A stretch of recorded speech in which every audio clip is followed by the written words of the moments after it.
it didn't really utilize many GX Pokemon in there because you didn't really need one. But the fact of the matter is, a bit like when we were kind of discussing the Heatmore deck, is that, why not run a GX Pokemon that has a GX attack that you can actually use?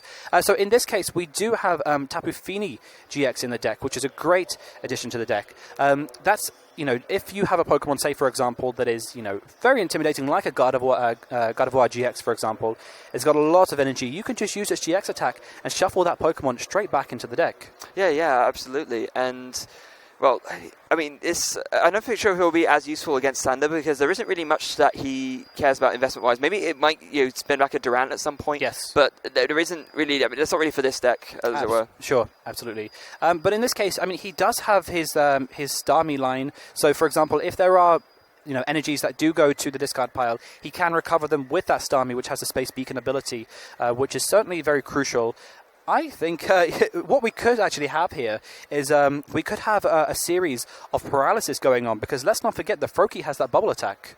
Yeah, he does, which of course for 1 water energy allows you to flip a coin. If heads, your opponent's Pokemon's paralyzed. Simple as. It's one of these very innocuous attacks that you think, does it actually make that much of a difference? But more often than not, it's actually optimal with Greninja to say, once you get your first Greninja out, doing, let's say, initial 60 or 80 with Moonlight Slash or a 40 with Shadow Stitching doesn't really help you that much. What helps you a lot more instead is retreating into a Froakie, doing Bubble, and then, because then if you get ahead, you buy yourself 1 more turn to guarantee yourself the Greninja break, and from then on you can really just power through your opponent. Absolutely, yeah. It's such a good stall tactic to have within the deck, is that Bubble attack. As you say, while you're setting up your Greninjas and your Greninja breaks. But yeah, I mean, just looking through the deck, I'm just trying to think what... Oh, I was going to say, there's no Rough Seas anymore in the deck. We have Brooklet Hill.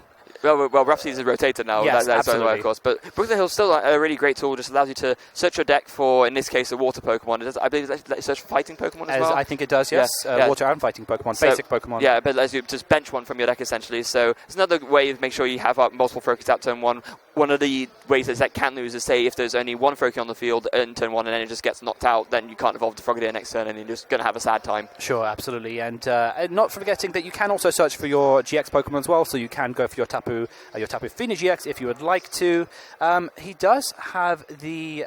he has one Tapu Lele GX, of course, which is great for early game setups. But yeah, I mean, how do you think this matchup's going to play out? I'm really not sure what's going to happen here. Well, I mean, we obviously did a lot of preparation before coming into this event, but I don't really think any of us could have expected this deck that Sanders piloting. Again, I'm not shocked out of all people it's him going for this. He's obviously gone for the stall tactics before and has seen a lot of success with it, and that he was able to sort of carry that on even now that Wailord is gone, piloting it, using different cards to achieve the same end is really, really impressive, and I cannot wait to see how this match ends up playing out. Neither can I. And one factor, actually, I should point out here is that to use Greninja's ability, that does have to be in the active, Greninja Break's ability for the Giant Water Shurikens, that does have to be in the active spot to use it, which means that Xander has an opportunity to use Raichu and paralyze that Greninja Break. Yeah, he does. The one unfortunate thing for Sander in this circumstance is that, unlike with Pokebowers and Pokebodies previously, or rather, I can't remember if it was both, but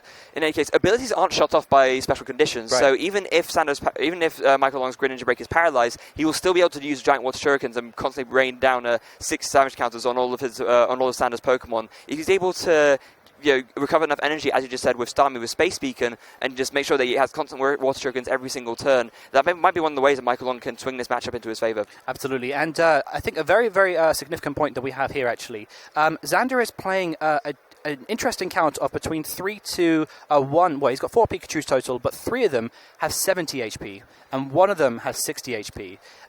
That is very significant, especially when Giant Water Shuriken is dealing 60 damage. Those Pikachus are going to survive a turn longer because of that. Yeah, that could end up being absolutely vital. But I mean, other than that, looks like both players are set up. They're ready to go. We're just going to wait for the timer to start so we can begin. I hope you're all excited at home, ready to kick off day 2 of the Pokemon Trading Card Game European International Championships 2018. I'm excited. Jamie, are you excited? I'm super excited. I'm even more excited now that this Heatmore deck is featuring. So there is the handshake. We are getting up and ready to go. Starts with the Tapu Fini GX, and as you can see, there is that Pikachu with the 70 HP, which I think will be extremely crucial. And you can see Michael Long is just reading reading it like a Pikachu, or he must know what Xander is playing at this point. But there is the prize cam as well. Anything significant in there? Let's see. It's like a couple of Sycamores, an Acerola, Field Blower, and then an Ultra Ball for Sander. No handiwork, importantly. And then on Michael Longside, we saw Field Blower, 2 Ultra Balls, 2 ends, and a Water Energy. This 2 ends might be quite annoying, actually, because one of the things you don't want to do against a deck which does aim to run you out of resources is help them by discarding a lot of things when you don't want to. Absolutely. And, I mean, Pikachu does have the Thunder Wave attack. That can paralyze on a coin flip, of course, as well, for 1 single Lightning Energy. So, yeah, Michael is going first. He does have that, he's got his Brooklet Hill out, he's got his Froakie out, so he's just going through his deck now, and again, we are doing, he is allowed that little bit more time to look through his deck, just because, obviously, that is your deck search, so you can kind of, analyze what's prized. This is really, really crucial for Michael, just to make sure that he has, to check if all of his Frogadiers are in there, because that is a very vital point within his deck. Yeah, and of course he will now know that there are no Frogadiers prized, no Staryu or Starmie prized either, more importantly. So although, as I did mention, the end is a bit annoying, those not being prized are far more vital, and he's going to be very happy about that. Yeah, I think Michael's actually got some very good prizes, actually. He's not really missing anything that's, too worrying at this moment in time. But yeah, let's just see what he's just got off this he played... Was it N? No, he played Sycamore. Sycamore, right, you're right, yeah. I can see it in this card. Very full art, very holographic. So yeah, let's have a look, see what it's in his hand. I mean, he's got the ideal start here, shall we say. He's got the 2 Froakies on the bench, so he's guaranteed, providing that he can get the Frogadier into hand, that he's got it. So let's see what Xander does here now, because I'm very interested to see, he's using Brooklet Hill. Yeah. I would say one thing. I don't think that Michael was at too much risk of either of the Froakies being KO'd regardless. Not with this deck, the way there's pretty much no Pokemon that can do significant damage apart from maybe Tapu Lele. That is pretty much the only Pokemon that can actually reach high damage numbers in Sander's deck. But yeah, he's going to make use of that Brooklet Hill. Of course, one important thing to mention is that you can use, because the contents of the deck are always private, even if Sander knows there are no Water or Fighting Pokemon in his deck, he can still use that card to look through his deck and make sure that he knows what's prized. Absolutely, and it's a great resource to have, knowing what your opponent's playing and knowing the things that you can do that your opponent plays as well. So, just using that for more information. And again, Xander as well is probably looking for things like the Team Rocket's handiwork that we pointed out earlier, just to try and see, is that prize, do I need to get things out of my prizes, obviously with that Gladion. But looking at his hand, he's got the Heatmore, Double Colors Energy. He can attack this turn, so he can, you can see Michael picking up Heatmore, Heatmore, why you... Yeah, so, and he just passed his turn on that, so... Yeah, so unable to retreat the Pikachu in the active, and from Michael's side, it looks like there's going to be an Ultra Ball and an Evo Soda, so 2 Frogadiers going to be hitting the bench, evolving up from the Froakies now, and after that, it looks like it's going to be either Sycamore or an N. He's going to have to decide what he wants to go for. Is he going for Brooklet Hill? Oh no, he's just shuffling his deck after the 2 searches. Sure. One problem that Michael has, unless I've missed something, he doesn't have an energy on the active Tapu Fini GX, which means he does need an energy on his Frogadier, which is on the bench. So he can't obviously attach 2 energy per turn with this deck. There is no kind of energy acceleration, I don't believe. So he won't be able to pull off that Water Duplicates this turn, unless there is something in his deck that I've missed. So he is acknowledging that, so he's retreated, Frogadier becomes active, but he... he's used the attack. Sorry, he has the Aqua Ring for 20 damage. Yeah, just 20 damage allows you to switch to a bench Pokemon, and absolutely. I think that's exactly why Michael opted to evolve both of the Froakies, because he knew he wouldn't be able to Water Duplicates this turn. He instead was able to evolve 2 Froakies manually, and now it's still not ideal, but he was able to at least get 2 Frogadiers out. Absolutely, yeah. And if he had the Water Duplicates, there would have been 2 more Frogadiers that would have hit the bench as well. But as you can see, that Raichu comes on Acerola. Wow. So, that Raichu has paralyzed the Frogadier. He used Acerola to put it back into his hand. Heatmore going, so there's 1 heads. Is he re-rolling, or...? I think they used the wrong coloured dice, or... no, he's got 2 heads. Oh, okay, I think he used one of the damage counter dice. I mean, it's still legal to roll because it's still translucent, but then he just asked for the other one to use the different one. Sure. One thing we should point out here as well, not only does Heatmore have weakness to Water-type Pokemon, which means that Michael does actually have the KO on this Heatmore, but... if that Raichu paralyzes a Pokemon on Michael's side, if he evolves that Pokemon will release itself off those stasis conditions. Yeah, evolution always heals all special conditions, and that means that it's going to be a bit tricky for Sander in these early turns for him to really hurt Michael. Michael's going to make sure that every evolution heals a paralysis, and it's only really once Michael hits the Greninja break that the paralysis is going to have its maximum effectiveness. You know what I was thinking, actually? So Heatmore actually does have 110 HP, which is can't be bumped up with things like Choice Band, but if Michael goes down the Shadow Stitching route, that would effectively lock down things, so he won't be able to get paralyzed by that Raichu. So he's going for the Sycamore. Yeah, that would indeed be that might be the way he has to play to sort of win this, and especially considering, as you just said, is the Heatmore is weak to water, so that's going to be a way for him to sort of come back and make sure that he's able to just carry on what he wants to do. So if he can keep constantly using Shadow Stitching, as you say, that might be his out in this game. If he can, so as you can see, he has got 80 damage on that Heatmore, and now Xander has a decision to make because he can't. Well, he can put down that Raichu, but that Raichu isn't going to be able to paralyze that Greninja. So what does he do from here? Obviously, he does have the Ace of Roller in hand, which is going to put up, to reverse the damage. But then at the same time, Michael can't really afford not to use Shadow Stitching. So this is where the Greninja Break is really going to put in a lot of work here, because he will need to start using those Giant Water Shurikens in order to start getting KOs. Yeah, but there's no reason why he won't be able to do that. And I feel that this is pretty much the strategy that Michael needs to go. As long as he's able to carry on this constantly doing Shadow Stitching, and I don't really see a way for Sander to stop that either. That's the other thing. I mean, there's nothing in this deck that now that the chain of it has started, there's really no reason for Michael to not announce Shadow Stitching, and Sander does not play anything like Pokemon Ranger, which could remove the effect of Shadow Stitching and now enable him to use abilities again. Sure. So, it's going to be a really, really bad time for Sander if he's not able to find an out to this. Sure, and let's not forget that he does run 4 Field Blower to stop things like Garbodor, but Sander doesn't play Garbodor. This is the effect of an attack, which is what he's really struggling with here at the moment. He does play that one Ninja Boy. Let's see what he goes into. So I'll be very intrigued to see what he's going into here. Ooh, he's going after Circuitry. He's going for Circuitry. That might be a good play at this point. Keep in mind that I think that if I look closely, I'm pretty sure that Greninja has a splash energy on it. So this is the way he can maybe sort of stop himself taking damage. The effect of the attack will still happen, unfortunately, but it'll mean that Michael will need to maybe do a Moonlight Slash at some point to take the splash energy off and then attach a basic water energy and do Shadow Stitching that way. That might be his out here. Of course, it does remain it does maintain that 40 damage because it does go with the Ninja Boy effect. Michael's had to pick up and read every single card which Sander has put down. It's not very often that you have to do that you have to do that. Yeah, I mean, certainly, why not? You have to kind of take as much information as you can game one, because you're going to have to play a best 2 out of 3 series here. So, take note, try and, work out what everything is doing so you can kind of strategize much better for the second game. Now, so Michael's opting to attach a water energy to the bench. Oh, okay. He does have a Greninja on the bench with 2 basic waters already on it, so actually it doesn't really hurt him that much. He just can retreat to the other one, and then he can already just do Shadow Stitching again. That's sure. That backup plan for Sander did not work out as planned. Sure, and one thing that is, I guess, really useful for Greninja is that it does have free retreat. Once you get to the Greninja form, it's stage 2. It does have free retreat, which means that you can just kind of change between your Greninjas, and obviously use your Giant Water Shurikens. But yeah, it looks pretty tough for Xander at this point.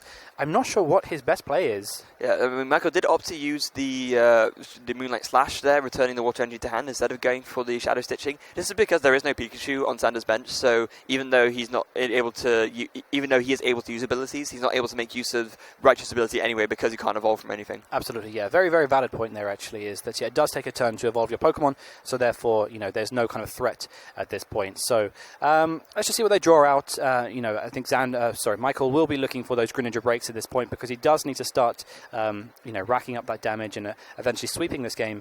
So let's see what they draw from here. Xander does have those Puzzle of Times. I'm not too sure what he would get back with them at this point. Let's see what's that. Xander does have the break form in hand. Michael, beg your pardon, does have the break form in hand. Those Splash Energy, I don't think he's going to be that useful at this moment in time, though. No, I think not. He's got to be very careful about attaching those because, if he's able to deal with the circuitry sooner rather than later, then absolutely fine because he can use Splash Energy all he wants. But as long as the circuitry is there, Splash Energy is essentially just blocking himself from being able to actually do anything useful. So, no, it doesn't. The Ultra Ball from Sander looks like it's got a Puzzle of Time and a Float Stone. And is he going to be going for Pikachu here?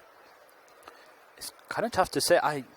genuinely very intrigued to see what his game plan is at this point, because I really am not seeing anything that he can do at this moment in time. I think you do have to bench the Pikachu, because you do have to kind of make your opponent, second guess what you're going to do by forcing that shadow stitching. As you say, attacking 80 every turn with potentially a Giant Water Shuriken next turn is just going to be too much, and it's just going to overwhelm you. So at least having a Pikachu on the bench kind of forces you to, use Shadow Stitching a bit more, which I think is a good game plan here from Xander. Yeah, it's good. It's a good game plan. It doesn't really win him the game, though, and that's the sort of issue he has. He has ways of prolonging the game, but I'm not really seeing Xander's win condition here, and I think Michael's really figured out the optimal way for Greninja to tackle this sort of really unorthodox strategy, shall we say, and that's really credit to Michael as a player, given that, and he's actually opted to not evolve into Greninja Break. That's really interesting. Wow. I think he might be doing this on the basis of maybe he doesn't know that Xander doesn't play Pokemon Ranger. Right. So maybe Xander just pulls out a Pokemon Ranger, paralyzes the Greninja Break, and then he will be absolutely stuck. And that would be a chain that he doesn't want to be caught in. So he wants to save the Greninja Break for when he absolutely has to. So in case that happens, he can evolve into Greninja Break, heal the paralysis, and then take the game from there. Yeah, and at this point, Michael isn't really too worried about anything. I mean, can you see anything? So Michael has just knocked out that Xurkitree GX. So he does take 2 prizes. But I mean, what does Michael have to worry about at this point in time? Thunderwave. Ooh. That's what he has to worry about, Wow. I guess. And a Counter Catcher! Counter Catcher, as a new card, it allows you to, if you're behind on prizes, if your opponent has less prize cards left than you do, it is Guzma without the switch, Lysander on an item card. It is absolutely incredible. It's an amazing card, and given the fact that Xander doesn't take any prizes, constantly has a use in this deck. As soon as you go down 1 or 2 prizes, you constantly have access to this Counter Catcher card, which is just so incredible. Yeah, it's a really, really, really powerful, and putting it to maximum effect there as he's able to bring out the Tapu Fini, and now we've got the Victini onto the bench as well, so he's got a very decent chance of being able to paralyze the Tapu Fini with the Thunder Wave, and this is the way that Xander actually gets back into this game. Wow, it's really, really, I love watching these kind of stories play out in these matches where, like as you're saying, that Wailord deck, where you just find ways of winning, when your back's really up against the wall, and you find ways like this of winning. So as you say, so Thunder Wave doesn't actually do any damage, so that, as long as he's flipping heads, that Tapu Fini is just going to stay there. Yeah, so let's see, here comes a big coin flip. Is it a heads? It is a heads, and it is paralyzed. So what does Michael have to get that Tapu Fini out of the active spots? From the looks of his hand, not much of anything. Wow.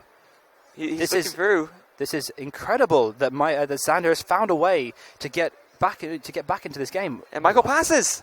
Wow, okay. And that Tapu Fini doesn't evolve either. Wow, okay, so... there goes the ability, there goes the paralysis.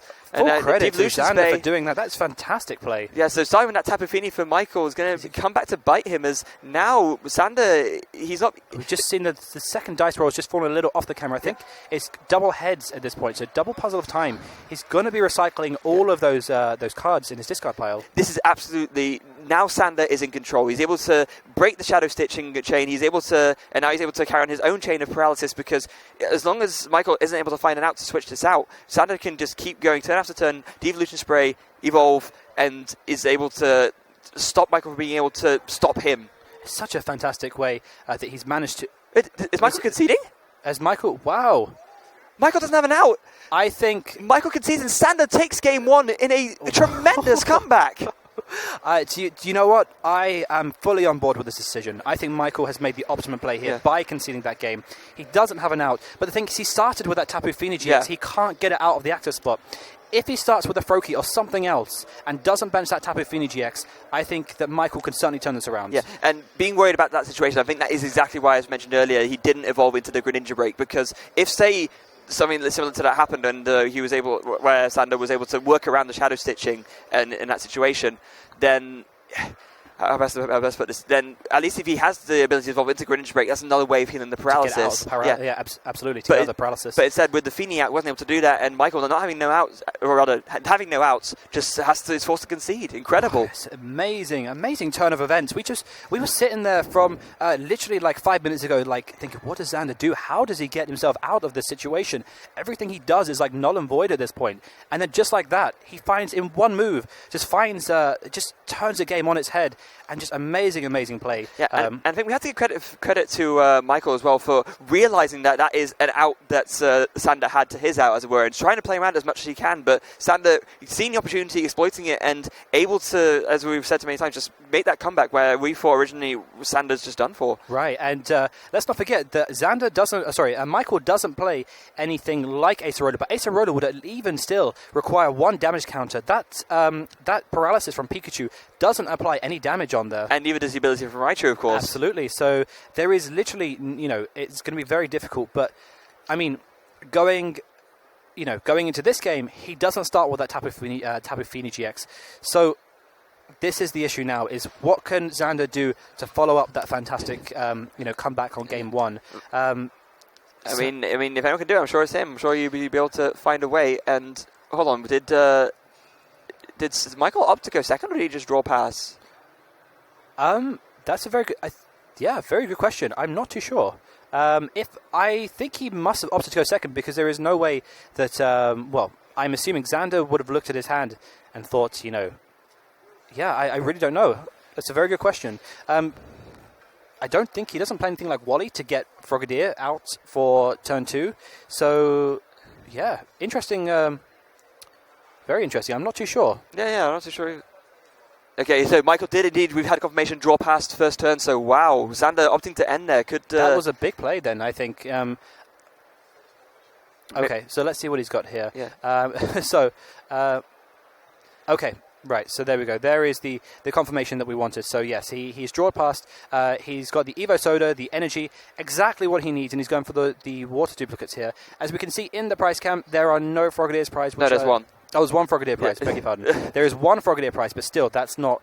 that's more than enough in his deck. He's going to have 3 Frogadiers out, and able to get his Greninjas into play. Yeah, it's absolutely not the end of the world. And I'm thinking that maybe Sander just didn't have another option. Maybe he just had to end because otherwise he wasn't doing anything himself, and he didn't want to sort of take the risk of Michael. Because what Michael could have been doing is maybe he was actually just drew past because he was holding onto a really strong hand of, say, Water Energy Frogadier, and he was trying to almost, bluff Sander into not playing an N. So Sander could have been thinking about that, but in any case, it's been done now, sure. And Michael's found the Water Energy and the Frogadier, is able to do water duplicates, and now back to Sander as he does bench that Circuitry again. Sure, very smart player Michael for not attaching that Water Energy on turn 1, because then he would have had option to go with Tapu Lele GX, which for the double colorless energy would have got the knockout. There is Greninja, so we are going down the Shadow Stitching route, I'm assuming. There is no Splash Energy on that Greninja, which means that he can do damage to that Circuitry GX. So yeah, this is the issue, that Xander has found an out to win game 1, but how is he going to do it game 2 without having things, as you say, without having that Tapu Fini GX on the bench? What is he going to do now? Yeah, an interesting play from Michael. He did actually have multiple Greninjas in hand. He has one more, but he opted to leave that one Frogadier still on the bench, maybe thinking that Sander might go for that with later on with a counter catch, and thinking, oh, that's something I can employ my strategy with. But then Michael just having the Greninja ready in hand to again heal that paralysis. Sure, I don't think Michael's really in a rush at this moment in time. I mean, there is, at the moment, there's over half an hour on the clock, which I think is more than enough time for Michael to at least get 2 games out of this.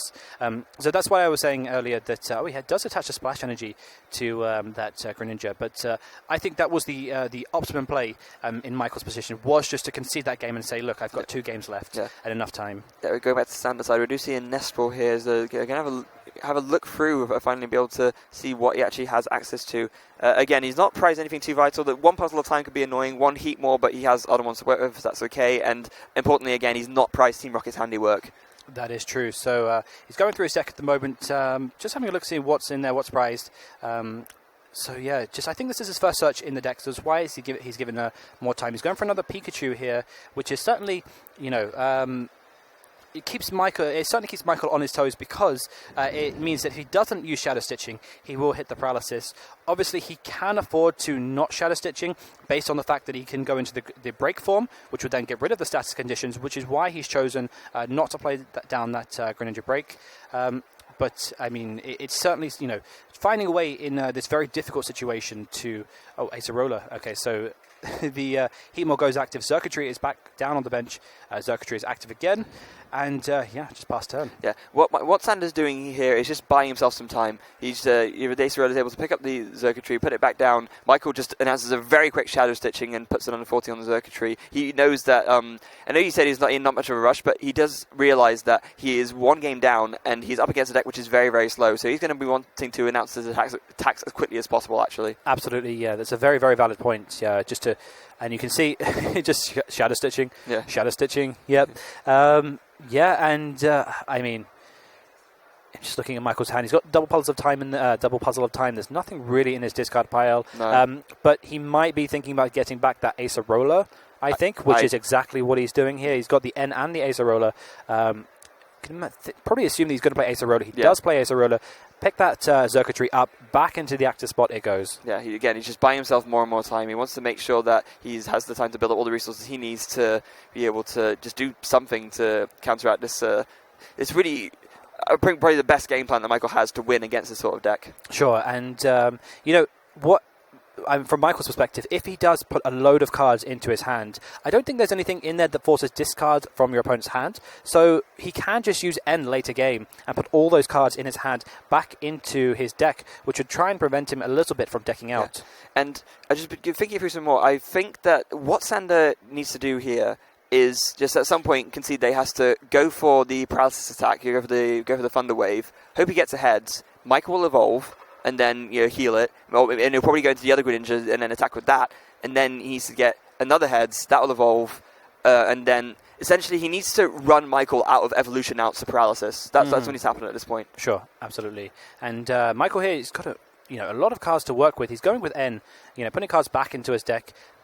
I don't think he had any break forms in his hand. I'm not too sure. He had one regular Greninja with no breaks. Right, okay. So, it's a very interesting tactic from Michael's side, not evolving into those Greninja, where he's got a Frogadier on the bench, and, of course, not going to those break forms. Those Giant Waters could be quite useful at this point, but Michael is just worried that paralysis is just going to come back and leave him stuck in the active again. Yeah, absolutely. There's pretty much... is too much of a risk to just go aggressive and go for the prizes when he knows that what he really should be scared of is being paralyzed to the point where he just can't actually do anything. And Michael, realizing that quite well, is able to pick up his first two prizes by knocking out that Circuitry. And now play's going to pass back to Sander as he's just going to have to think about what he wants to do next. There's a Nest Ball. So he's able to find himself, looks to be Victini from that, so he'll be able to have a second chance as long as he gets a double colourless and uses the Odor Sleeve, have a second chance of getting multiple heads on that. Sure, and he wasn't able to get that out before because obviously he did have the 5 Pokemon on the bench. He has freed up a spot because that Circuitry GX did get knocked out, so now he has, he's going for the paralysis with Pikachu. Yeah, it's the other Pikachu, the 60 HP one, he's going to go for the Nuzzle. So, wow. So, I mean, if this is a difference between having that... it's a heads. Yeah, it is heads. So, that Greninja is paralyzed. So, this is the difference between having those 60 HP Greninjas... 60 HP Pikachus to the 70. If he uses a Giant Water Shuriken now, he can knock out that Pikachu, and that is one prize. So, will he choose to go down that route, or... Yeah, he is using Giant Water to knock out that Pikachu, which is really crucial at this moment in time. Will he choose to retreat and go into another Greninja on the bench? I think he has to, because if he doesn't, then again, if Sander's able to get a Thunder Wave heads and paralyze a Greninja, Michael's in the exact same spot he is in Game 1. Sure. I'm just thinking at this moment in time, is there anything that Xander can do to lock down the paralysis? Is he literally just forcing him to evolve as many Pokemon as he can just so he can lock down that paralysis? I think that's exactly what's happening, Jamie, and right now Michael's just making sure that he doesn't, as I say, go overly aggressive, and that he does have the means, as many means as possible rather, of curing paralysis if he does succumb to it. Absolutely, and that's one of the benefits that these evolution decks do have, is that you can, when you do evolve, you get rid of... Is he just debating whether he's gone for the Greninja? That's the third Greninja he has now. He won't have access... Actually, did he take... I think he took the Frogadier from the prizes. Yes, he did. So he has one more access to getting out another Greninja, should he want to. He does have the Froakie in hand. At this point, you're not really going to be using Giant Water... Water Duplicate, should I say. So there is... he's chosen not to bench the Froakie. Xander, what does he do now? Yeah. I think he just literally goes... he has used Shadow Stitching, which means he won't have access to using Raichu, but he can, if he chooses to, go down the Pikachu route again and try... Yeah, he's using Acerola to pick up that Heatmore. Pikachu goes into the active. And, let's not forget that actually turns off...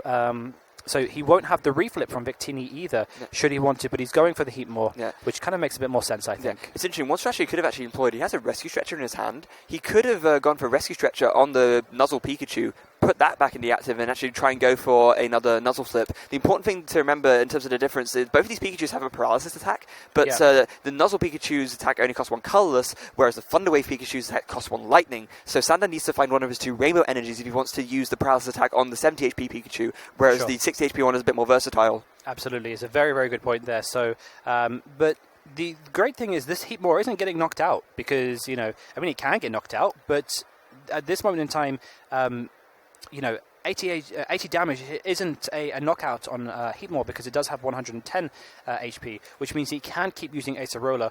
Obviously, if he uses the Moonlight Slash, that would knock it out, but, he is worried about getting paralyzed and then obviously stuck in the active spot again. Yeah. There won't be any Acerola coming in on this turn, though. We have just seen Sander go for this guy, though, actually grabbing a Sycamore, so obviously not a huge amount to work with in his hand right now. Going to want to refresh, and I imagine he'll probably want to try and dig for some of those Rainbow Energies at this point. Absolutely. I think that Heatmore is now going to be knocked out with Shadow Stitching. That leaves Michael down to 2 prizes, which means that he's very, very close to winning this game.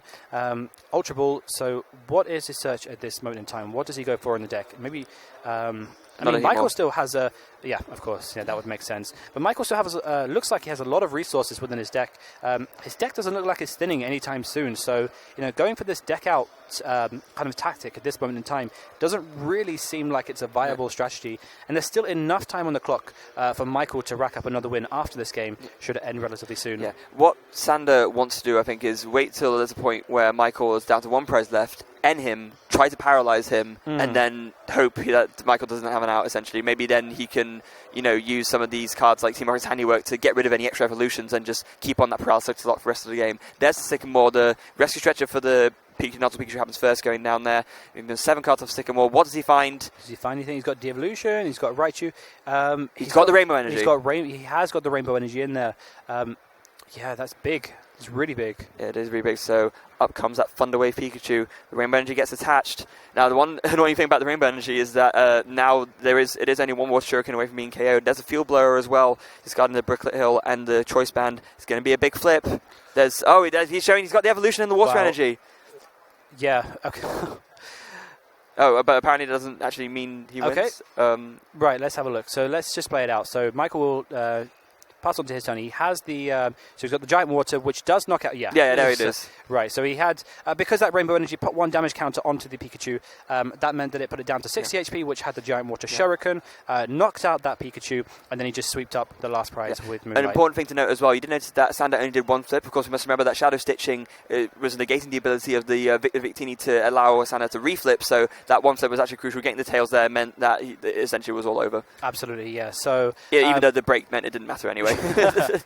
But yeah, I mean, it's I still think this tie is in Michael's favour. I believe it's in Michael's favour. But it's incredible to see how Xander has produced, at least to get 1 game out of this. Now Michael will be hoping to himself, please don't start with something like a Froakie. Don't start with a Tapu Fini GX. Even Staryu could be a problem if he starts with a Staryu. And he does run Tapu Lele GX as well. I don't think he would be able to retreat out of that also. So he's really, really hoping. He does run 4 Froakie, so he's hoping for a Froakie start here. If he doesn't get that is Xander's out to winning the game. It might just come down to what basic gets over in the active at the beginning of this game 3.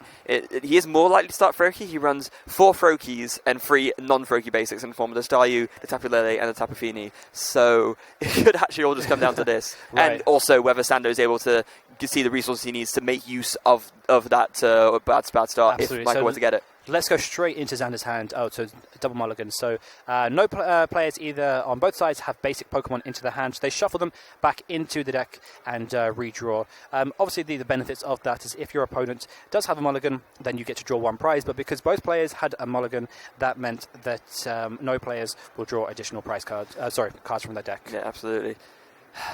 So it's going to be tense. It's going to be tense to say the least. Let's have a look. This is really what it comes down to, I think, is looking at Xander's hand. What does he have? Let's try and get into a glimpse of his hand to see what he has to open up with. It's another mulligan. But what did Michael start with? Oh, I didn't see. So, okay. Let's have a look at his prizes. There's one Greninja in there. And if I'm thinking that Greninja is somewhere near the top, which means that players will normally drop prizes from the bottom upwards. So that means he probably won't have access to that Greninja throughout the course of this game. Yeah, but although 3 Greninja is more than enough to carry him through, so I don't think that's really too much of an issue. And I just really want to know what Michael started with. Me too. I'm literally on the edge of my seat, trying to, just like, come on, Xander, come on. I want to see what he has. But yeah, so he's going for. What does Xander have in his case? Another double right mulligan. Has he got another mulligan? He has. Wow. So Xander will have the option here of drawing an additional 2 more cards, I think. This is the third mulligan. Michael will have the option of drawing more cards. Beg your pardon. Yeah. Michael will have the option of drawing 2 more cards. This is Xander's third mulligan, but given that Michael had no basics the first game, or the first attempt, this will give him an additional 2 cards should he wish to draw them. And, I mean, if you're Michael at this point, or rather, if you're Xander at this point, you got to be thinking, just don't flip over a Froakie. Don't flip over a Froakie. And I'm looking at, Michael looks all smiles at this point. I mean, your poker face could be a big deal in playing Pokemon, trying to second guess your opponent. But he looks, pretty content, I think.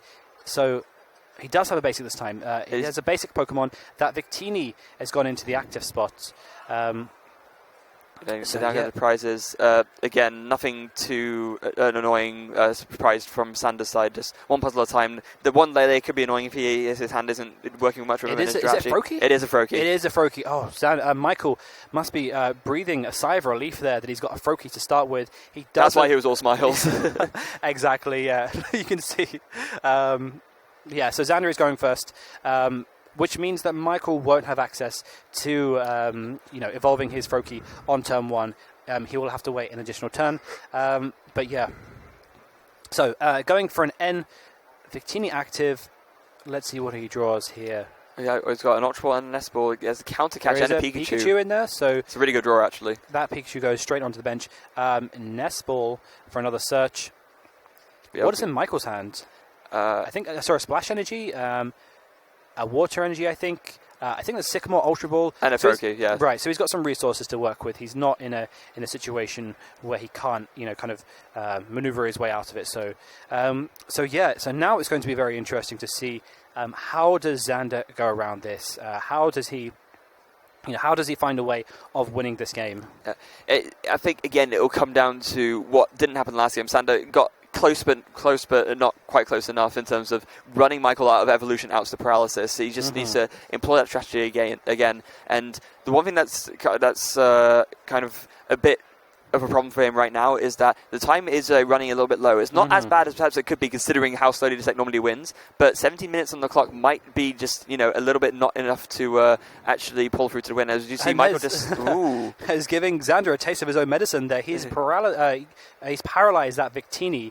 Again, no damage counters on that Victini, so he can't use Acerola to pick up that Victini, which would get something in the active spot. But yeah, it's... Xander is, you can see the pace he's playing it. I don't think he even cut Xander's deck when he gave him the opportunity to. Literally attach an energy and just use Bubble straight right off the bat. Yeah. Again, does have 2 Froakies in place, so on the off chance, should he go double colorless Tapu Lele to knock out that Froakie, he will have a backup 1 to evolve into Frogadier. Yeah. Of course, Michael doesn't know that the Xander's 1 Lele is in his prizes anyway, so he can't go for that, but that wouldn't be a guarantee. And actually, that 1 Tapu Lele being prized is huge because Xander does not have a draw spotter in his hand. Oh, wow. He does, but he does have the Frogadier, the Ultra Ball, which is going to give him... He's not going to go for that Tapu Lele. So there is no way that Michael will bench that Tapu Lele to get a supporter, because as soon as he does, that is Xander's out to winning the game. No, I mean from Sander's side. Sander doesn't have any draw supporter out, and his one Lele is prized. Sure. Look, his hand is just one puzzle at a time on counter catcher. Okay, he has no... Oh, in his hand, sorry. Yes, that's what I'm talking about. Sorry, I thought you meant in Michael's hands. No. Wow. Yeah, that's huge. Yeah, because with the one Lele prize right now, because I imagine that Sander was looking for his one Lele with that Ultra Ball so he can get back into the game, but instead he's going to be forced to draw pass for a couple of turns unless this draw is really good. Oh, he's got double puzzle of time. Okay. Although he did... so that's pretty big. He did actually have the one puzzle in time in hand from last turn. If he'd played that, he could have rearranged the top 3 cards of his deck and potentially tried to draw into something. That might be in and out, but he's chosen to use a double puzzle of time, which is...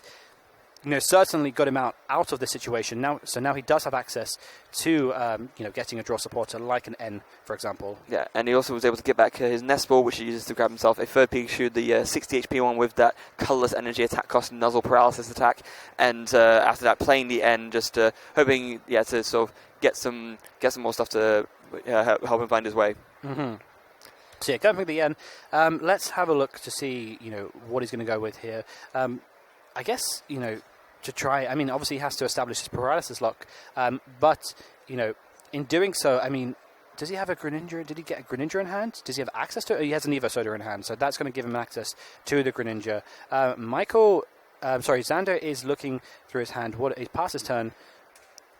And, if Michael can get a KO on this Victini, that could be pretty big, because he has a Rescue Stretcher in hand anyway, but, I mean, that would stop him from reflipping all those coins, to, try and establish things like the locks with the paralysis attacks, and, of course, the Heat more as well. I mean, the one thing is that if Michael's using Shadow Stitching, then the Victini's ability won't work regardless. But if Michael does decide to not attack with Shadow Stitching for some reason, which we did see happen in Game 1, then, that could end up being relevant. Absolutely. So let's see what they draw here. So he's got a break in hand, which means he does have access to getting out of that paralysis should he need to. What will he do here? And he's, he must be cautious about time here at this point. He must be thinking to himself, time is running out. I do need to start, taking prizes quickly, because he hasn't taken a single prize yet in this game. So. And again, I think he's having that internal debate. Is it worth going for the evolution now, or do I wait? And he's decided to hold fire, just content with the one Greninja in the active. Sander promotes for Pikachu, does draw for his turn. He does have the Rainbow Energy ready, so he can go for that initial Thunder Wave, try to paralyze this Greninja and stop Michael from being able to carry on. Sure, yeah. It's... As you can see, Michael putting on the damage counter, the blue one, which is the signal for the damage counters. The red one is predominantly used for flipping things, like, as you can see, this paralysis lock that Xander is going for. Will he hit it? And, yeah. Okay. Thunder Wave is Tails. Okay, so, yeah, it is a Tails, so it doesn't pull off this time.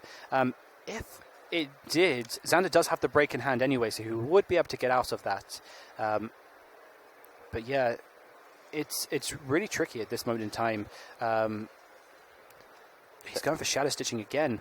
I mean, he has to. Sure. But he doesn't do anything else. Let's have a look. So at this point, if you're Sander, you probably just try to go for the Thunder Wave again. You just want to try and... You want to really make sure that you at least force Michael to use the Greninja break, because if for Michael to continually able to attack with the Greninja and you're not even forcing him to use his outs, you're not even going to run him out of resources quickly enough to actually establish the sort of more permanent paralysis lock that you need to win the game. And going for a Skylar there, it looks like I'm not really sure what he's really looking for. There's no... although Counter Catcher is live now for Sander, he would be able to use that to bring something up. There's nothing worth bringing up, because everything that Michael has can evolve and get out of that paralysis lock anyway. Absolutely, yeah. So it's very tricky from Xander's side what he does here. He's going for the Gladion here. He doesn't have any... His Team Rocket's handiwork is in the deck, so what is he going for? I'd imagine he's probably going for his second puzzle of the time. Right. Or his fourth puzzle at a time. He's been through two already. He wants to make sure that he can use the double puzzle again. Absolutely, yeah. That might be a very solid play at this point. It's... as you say, at this point, it's literally just a case of, trying to establish as many evolutions as you can onto the on Michael's side of the board, so he can eventually get that paralysis lock.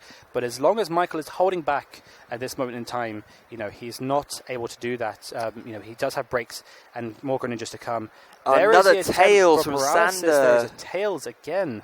That is absolutely not what he wants to see. Michael afforded another turn of not having to evolve, and yeah, it's a very unfortunate turn for Sander. One thing I think would be important to mention, actually, we said that he may be using Gladion to grab the other puzzle at a time. His third one actually is already in his hand. So if he were to use Gladion to grab that, and he will be aware that it is prized, that means he'll have the double puzzle ready to go. Sure, and very smart play from Sander, thinking ahead of the game, trying to get one step ahead. When that Pikachu hits the discard, then he will have access to the Rainbow Energy, should he want to get it back. And of course, all of his draw supporters as well. Sander here just putting down the choice band, which doesn't really do too much at this point. But there's a Shadow Stitching, knocking out the Pikachu at last, and going to be a decision here for Sander as to what to bring up. Looks like he's going to actually go for the Heatmore here. Yeah. And I think it's a good play at this point. There is a Raichu in hand. There is the Gladion. So the prize is going to be picked up. Have a look, see what's there. And what does he want? As you can see from our prize cam, there are no prizes currently visible. But we'll get to see where this Gladion gets sort of put back. So the prizes will get shuffled. Yeah, so that Gladion is going back into the... You have to cut the prizes. Oh, that's pretty funny. And looks like the Gladion actually goes to the top right corner, so that's actually a pretty good place for it to be. But that Tapu Lele is still at the top left as well. Still at the top left, it hasn't moved. So yeah, he does have the puzzle of time in hand now, so he has access to whatever he really wants in his discard pile, which is great. He hits 2 heads. Probably would have rather those 2 heads been for the paralysis before, yeah. So yeah, I mean, there is a lot of luck involved. Obviously, when you are flipping coins, that's where the Victini comes in, but obviously, when you have Shadow Stitching, it does become a little more difficult. Yeah. And now I believe Sander has either, I can't remember if his third puzzle got end away, but I believe he has, no it hasn't, so he has 4 puzzles at a time in his hand. Wow.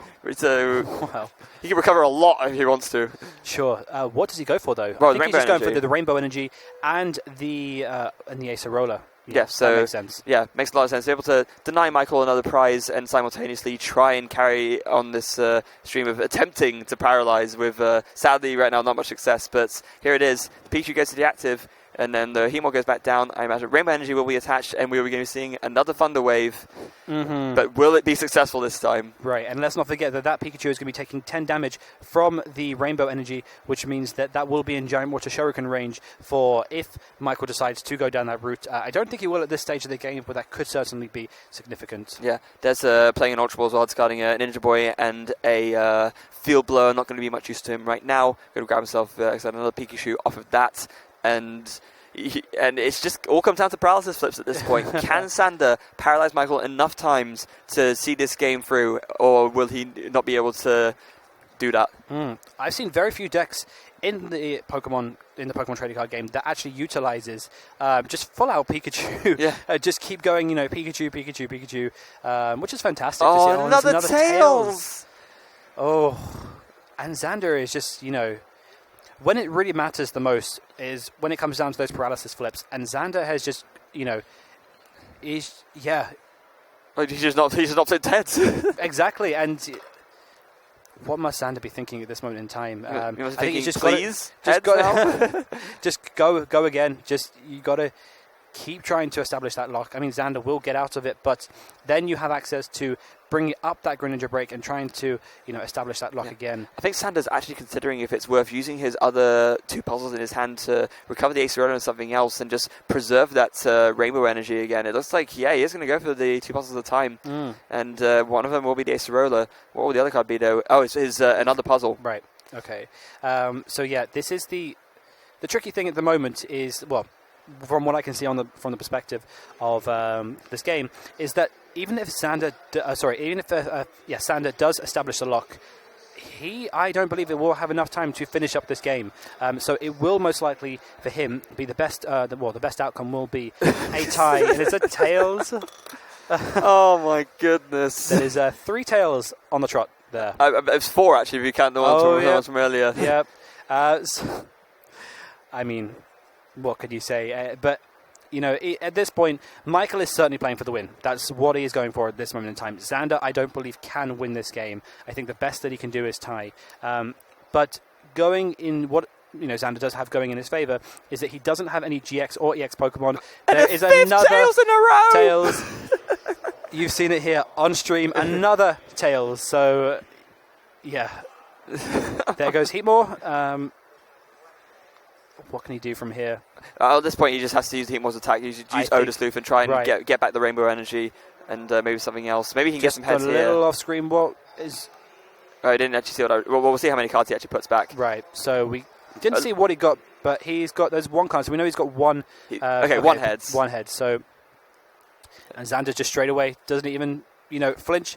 Just shadow stitching, and that's it. Yeah, and we was able to get that puzzle of time back, which means that, again, he does have access to the double puzzle, I imagine. One of them will be for the Rainbow Energy. In fact, it's probably going to be Rainbow Energy Acerola again. I would imagine so, yeah. So that just seems like the optimum play at this point. Denying Michael from taking prizes at this moment in time. So, yeah, that's going to be the... Okay, you can see the Acerola is on the top of the discard pile. That goes down, and now he's debating the second card. Yeah. Rainbow Energy goes to the top of the discard pile. Is he going to go? Yes, he does go for the Rainbow Energy. So that's the two cards that he will be taking out.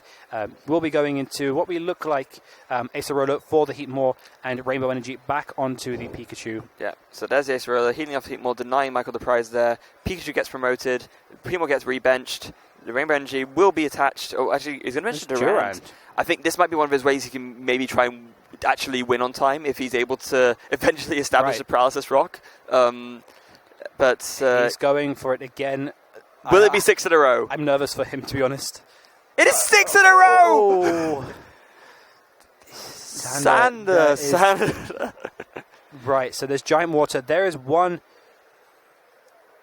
a KO on the bench Pikachu with the Giant Water. He's going to retreat. I think Xander might have it. How much? Durant has that's it. Wow. No matter what he promotes, Michael will be able to KO it. So then Moonlight Slash will finish it off, and Michael Long will take down the Rogue.